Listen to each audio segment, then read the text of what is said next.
JD Vance What the held hell an happened to event. JD? Wow, now Cole was ready.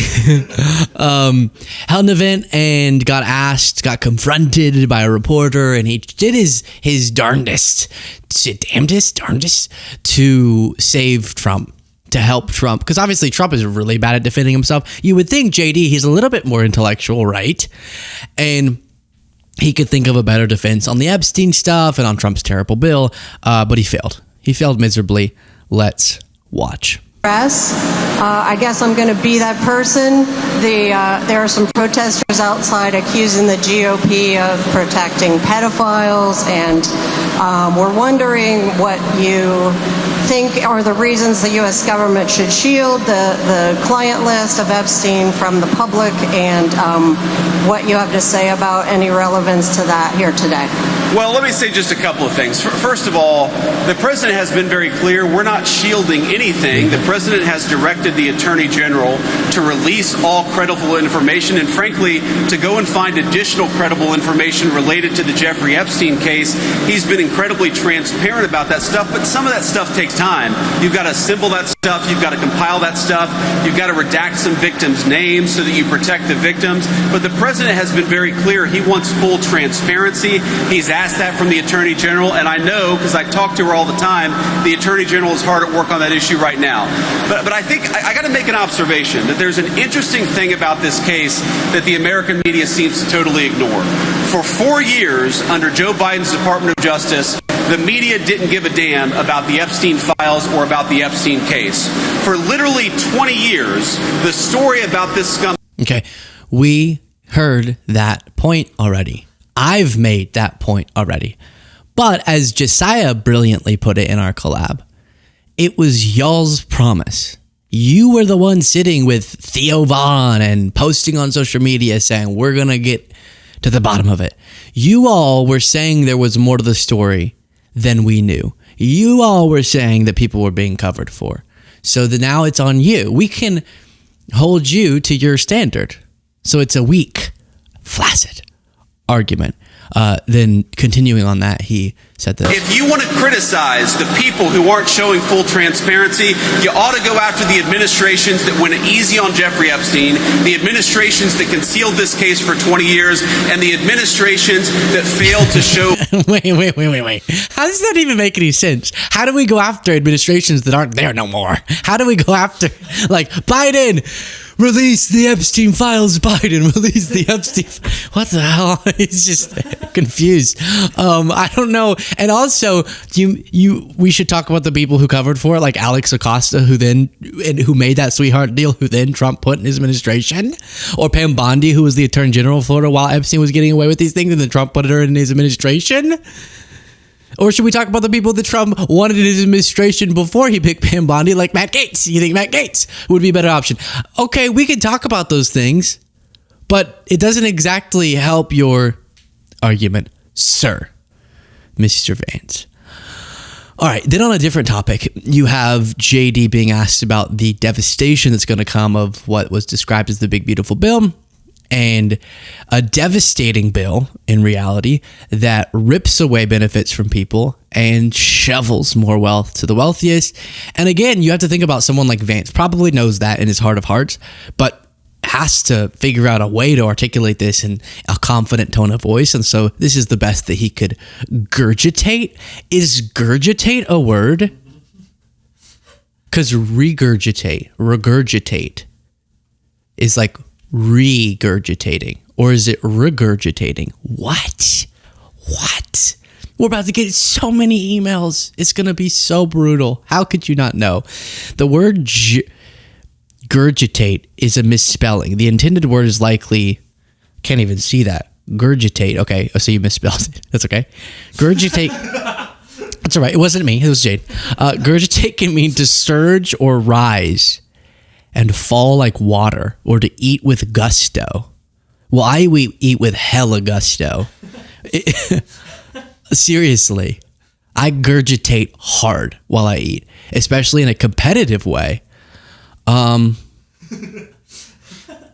Okay. All right. Thank you, Jaden. That was helpful. While you watch this clip, please do click the subscribe button if you appreciate the show. How's it going? Mr. Vice President, you've talked in the past about there needing to be baseline provisions for people in need when it comes to health care. How concerned are you that this act could rip holes in state budgets, including this one across the country, with regard to Medicaid funding? And secondly, if you'd allow me another question, how concerned is the administration about the starvation and malnutrition reports coming out of Gaza? Yeah. So Henry, on the first question, look, we are very confident that the way we structure the big, beautiful bill is that a lot of what people are saying, that you're going to somehow see reduced health care outcomes, I don't believe that's going to happen for a second. We actually are increasing funding to rural hospitals. We're increasing funding to needy people. He's just lying. He is just lying. I mean, somebody responded with a graphic that said Trump's budget is putting 338 rural hospitals at risk of closure or service cuts. And I saw Mike Johnson too is going, oh, we're strengthening Medicaid, we're strengthening these programs. They still haven't implemented a pay-go exemption, meaning Medicare is also going to reduce in funding if they don't change that because of the deficit increases. And everything you would imagine a party would run on, they're doing the opposite of what's popular. Trump's losing motivation among his own base, obviously, because of the Epstein stuff. And then on the more substantive policy, you have them attacking rural areas in a unique fashion. Now, with that reality, how are they going to be competitive in the midterms? Well, number one is that, as I said before, everything in this timeline seems to go wrong. So you never know. Maybe America will be like, I don't know. Maybe the only reason that they didn't get better legislation is because they didn't have enough people in Congress who are Republicans. Or maybe Democrats. Maybe Joe Biden will be blamed for the Medicaid cuts. I don't know. Joe Biden. A lot of people genuinely might believe that. It's scary, but you would imagine it's going to be tough. So it's important that we look. They're going to have to run some really good candidates to win in these critical races like Georgia, North Carolina, etc. And one of the prominent Georgia candidates, Mike Collins, who we talked about before, who announced his campaign, and it was all about he's a trucker, and so we can put our foot on the gas, and you know, if we can go around the wheel of life, it's like a wheel on a truck, and let's put it into sixth gear, you know, let's put our foot on we're taking the brakes out of the car, you know, like very pun heavy. Well, then he released another ad. And one thing I would say if you're announcing a Senate run is at least spell your state correctly. Fine. So another pun, let's ride, but Georgia's not spelled correctly.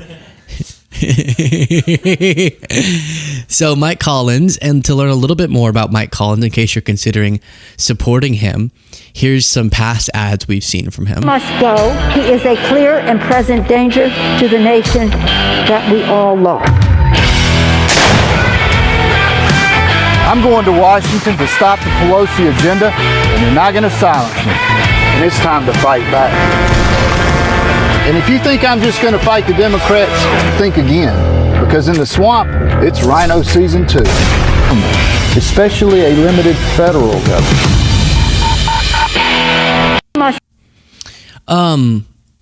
In what way? My question to people who have voted for Mike Collins in the past, he's a representative now, he's running for Senate in Georgia. What, when you're thinking about your wages, right? Or your health care or trans stuff, probably. What does him shooting stuff do for that? Like what? I don't know. I feel like whenever people will campaign and they'll be like in a doctor's outfit and I'll go, okay, I get it. Like, you know, doctor stuff, smart, maybe that help. Or they'll be in like a lawyer outfit and you're like, oh, lawyer, law, governing. Okay. Like, what is the shooting stuff really depict for you? Because he really seemed to lean in. Very Marjorie Taylor Greene-esque with these ads. You see, Georgians are sick. Where'd that come from? Wait, how'd you have that ready, Jaden? You didn't know I was going to say her. Yeah, like Marjorie is the queen bee of gun commercials. She raffles off guns constantly. And it's like, I'm going to shoot through the heart of Rhino. It's Rhino season. I'm going to snap the neck of Rhino, which is Republicans in name only. I'm going to blast the head off of socialism. I'm going to decapitate communism. It's like, what? Why is this so violent? I'm confused. I just want you to pass bills. That's kind of funny. Think about she's like, I'm going to decapitate the deep state. I just want you to pass bills. That's all you're doing. There's no warfare. You will send people to war. You don't go to war. I don't need to see you decapitating things. The decapo was detated already. You see, Georgians are sick and tired of weak knees. Why are you holding it like that, too? I don't know a ton about guns, but you're holding it at your crotch. Careful. Spineless politicians who won't fight for Trump, get to the bottom of 2020, and fix our election. Oh my gosh, are we not at the bottom of 2020 yet? How deep does that go? Well, if they won't do it, Mike Collins will. No, third person.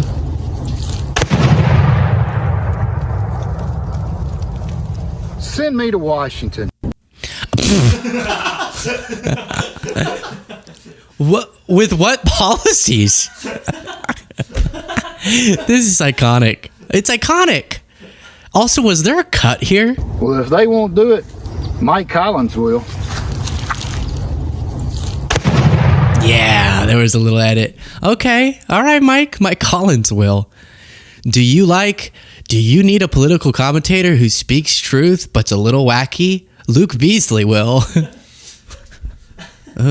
Soy boy beta cuck, Luke Beasley. Yeah, thank you. One of our MAGA fans. So then we look at who's going to run for governor in South Carolina in the midterms. Nancy Mace says, I couldn't think of a joke. Me. She said me. That's not really. Oh, I know. Take this down. Do you need someone who will defend? Do you need someone who's fought for your bathrooms? Nancy Mace will. Podcast listeners were showing one of her mini photo ops with bathrooms. She loves bathrooms. And anytime it says women and men, she goes, ha ha, suck on that, liberals. There's men and women. Ah. No more gender neutral shenanigans. So if you need someone who will fight for your right to not make sure you don't pee next to a trans person, Nancy Mace will. Box, let's talk about your political future. Here is a headline from the New Hampshire Union Leader. It says, in the first New Hampshire appearance, Nancy Mace all but confirms a run for South Carolina governor. Is that in the cards for you, Congresswoman? Well, I will be making a decision over the next couple of days about my future. I believe I may be forced to run for governor because I can't watch my beautiful red state of South Carolina go woke. It's gone woke over the last couple of years. This is a two-man race if I get in between me and Alan Wilson, the South Carolina Attorney General who likes to put pedophiles on trial and give them 1 day in jail served. And so I don't believe that the South Carolina people will go for that, but we'll be making a decision about my future over the next couple of days, and we're excited about it. She might be forced to get in the race. She says she might just be dragged in. People are going to just be, Nancy, please. Nancy. Who's going to tell? Who does bathroom selfies like you? Who can do bathroom selfies like you? Okay. So maybe she'll run. South Carolina's gone woke. I was in South Carolina somewhat recently. The first thought I had was, this ain't very woke. Okay, it was a little unwoke. A little Stephen Ratner point: we should be incredibly skeptical when Trump announces big investment promises. Yes, we've examined that as part of his trade deals. When China promised. As part of his trade deals, when China promised, as an example, to buy more U.S. imports in Trump's first term, they didn't even meet baseline levels visualized there. So this is why when he goes, we brought in $2 trillion, $3 trillion, $5, $7, $10, $20 trillion dollars in investment, or even when he goes, the EU has agreed to spend this. We discussed this a little bit with Josiah, but it's it's so frequently a whole lot of nothing, and it's just something they say on paper, or they're kind of fudging the numbers, agreements, or plans that were already in place. They're kind of slapping onto this, or it just doesn't happen at all. That is also very common. Share your thoughts in the comments.